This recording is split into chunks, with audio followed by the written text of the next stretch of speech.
প্রথমত কথা হলো, যদি আপনারা এতই দরদ থাকে আপনাদের যে এগুলোর আপনারা পূজা করেন, আরাধনা করেন, তো মা মনে করেন যেটাই করেন আমাদের কোনো বাধা নেই, আপনারা আগে বলেন যে এগুলো আমাদের আয়ত্তের মধ্যে আনা হোক মুসলমানের উপযুক্ত টাকা দিয়ে। প্রত্যেকটা বাড়িতে যে মুসলমানরা যারা গরু পালন করে উপযুক্ত টাকা দিয়ে, তার যে গরুর যে উপযুক্ত দাম আছে ওই টাকা দিয়ে আপনি আপনার মাকে নিয়ে যান, আমাদের কোনো বাধা নেই, কোনো সমস্যা নেই। আমাদের ধর্মীয় আঘাত আমরা আপনাদেরকে দিতে চাই না, আপনারাও আমাদেরকে দিবেন না।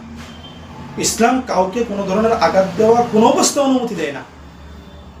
আর গরু খাওয়া ইসলামের মধ্যে কোনো ধরনের, গরুর মাংস খাওয়া ইসলামের মধ্যে কোনো ধরনের সওয়াবের কাজ না।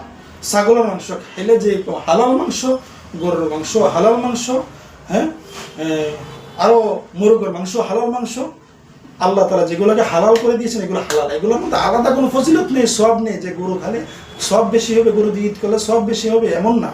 উট দিয়ে করলে কম হবে, বিষয়টা কিন্তু এমন না। তো প্রথম আপনাদেরকে কথাটা ক্লিয়ার করলাম, শুধুমাত্র গরুকে কোরবানি দেওয়া মুসলমানের এটা ইসলামিক কালচার না, এটা আল্লাহ এদের হালাল করেছেন। গরু দিয়ে দিতে পারবে, ছাগল দিয়ে দিতে পারবে, উট দিয়ে দিতে পারবে। আমাদের এদিকে গরুর সংখ্যা বেশি, ছাগলের সংখ্যা বেশি, আমরা গরু দিয়ে দিই। কারণ আপনারা বলছেন আমরা এগুলোকে আমরা উপাসনা করি।